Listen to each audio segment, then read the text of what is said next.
Selanjutnya pemirsa, LSM Bidang Hak Asasi Manusia Imparsial membeberkan ratusan kasus dugaan kecurangan pemilu dengan mengerahkan aparatur negara di berbagai level. Sementara itu, Sekjen PDIP Hasto Kristianto mencium rencana operasi kecurangan bermodus pemindahan suara untuk partai politik tertentu agar lolos ke parlemen.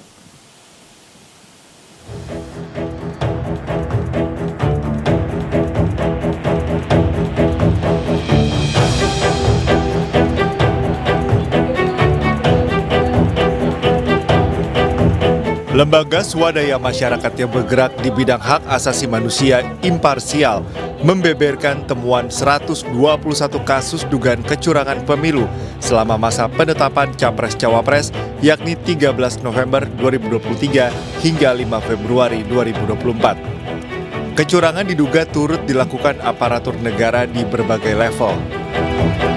Nah, secara umum berdasarkan hasil pemantauan kawan-kawan, dari kasus-kasus yang ditemukan, secara umum dapat dikatakan bahwa memang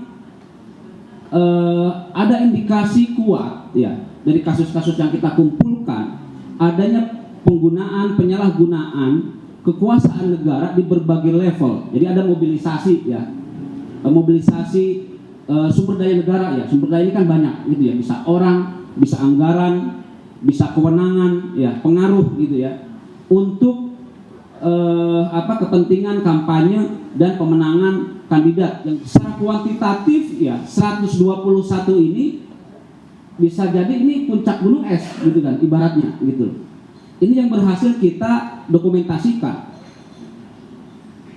Bisa jadi ada banyak kasus-kasus lain Adapun Sekjen PDI Perjuangan Hasto Kristianto mengaku mencium adanya rencana operasi kecurangan pada pemilu 2024. Modusnya berupa pemindahan suara ke parpol tertentu yang dekat dengan penguasa agar lolos masuk parlemen. Hasto juga membeberkan waktu rawan kecurangan pada hari pencoblosan, yakni sekitar pukul 12 siang atau jelang TPS ditutup.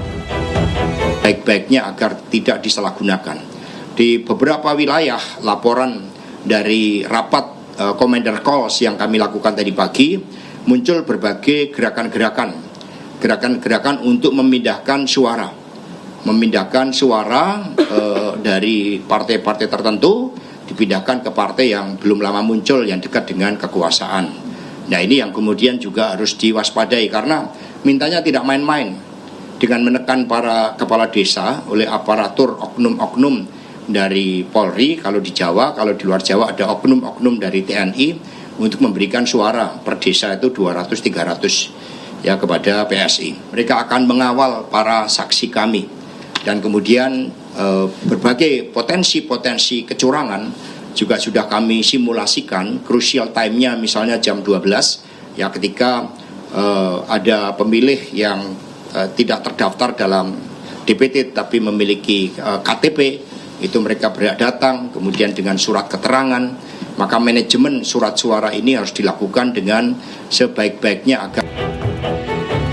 Sementara itu, Ketua KPU Hasyim Asyari meminta masyarakat percaya komisi yang dipimpinnya bekerja sesuai aturan, profesional, dan selalu menjaga integritas serta netralitas, sehingga pemilu bisa dikawal secara jujur dan adil. Antisipasi mencegah kecurangan pemilu kerap dilontarkan sejumlah pihak, termasuk para capres dan cawapres. Mereka mengajak seluruh pendukungnya untuk mengawal jalannya pemungutan dan penghitungan suara di seluruh TPS. Tim Liputan iNews melaporkan.